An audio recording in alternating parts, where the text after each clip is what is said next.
Hello guys, dito muna tayo sa amin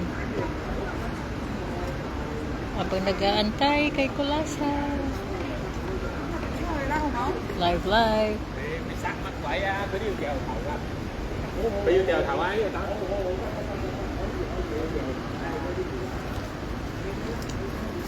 Busy kasi sila.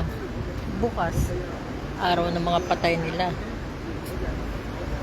kaya busy ang mga tao mamili ng mga prutas, tas aaga nilang nagsara dahil pag Chinese New Year. Pag Chinese New Year may business dito aga, alas 6 pa lang sarado ng mga pantindahan. Ayan, ganda ng park namin dito, right? Mga building.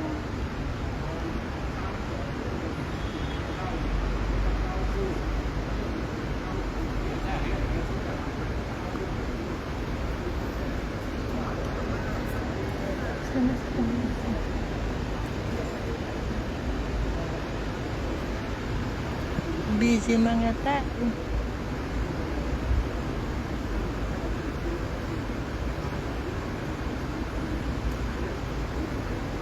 Ganito lang decoration dito. Ganda sa buong bako.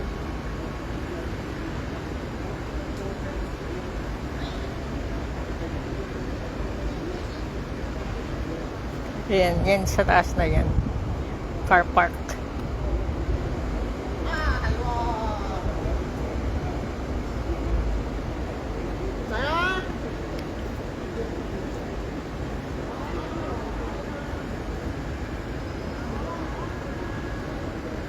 Wala, inaantay ko si Kulasa nandun sa bahay ni Naan. Bahay ng matanda. Naghatid ng pagkain. So, good luck kay Kulas. Hindi pa yung kumakain ng lunch or whatever. Lunch, dinner na yun. Kaya, ewan. Busy sila eh.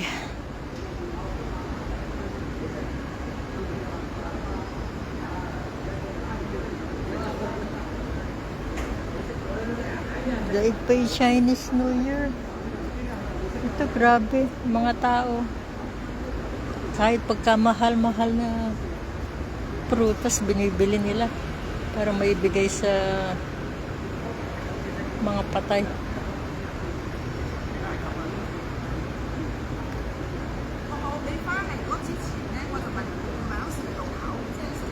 Ayan, isang pamilya. Away.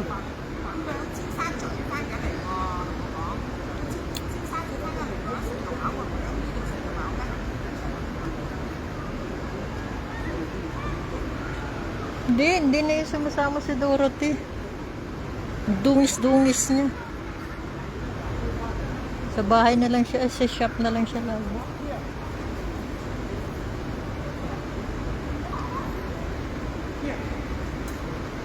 Hindi ko pa siya madala-dala dun sa kabila kasi hindi man ako umuwi dun. Sa kabila man ako natutulog. Ay wow. Ang ganda ng sasakyan. O diba? Kulay green.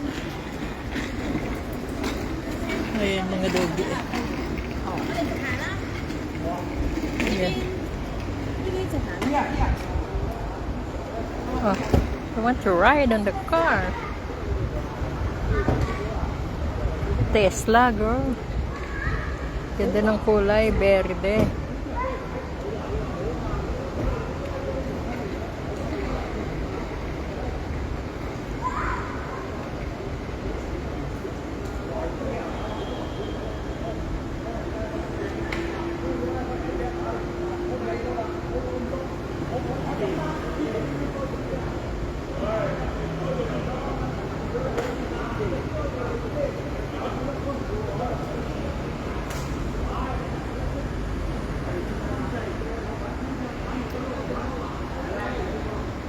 Shout out Aljane Pagulayan.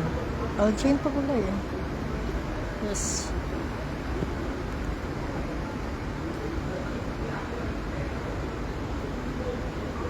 Ganda, di ba? Oh, ang ganda ng place namin. Those tall buildings. Ayan, tatas. Welcome to Hong Kong, guys.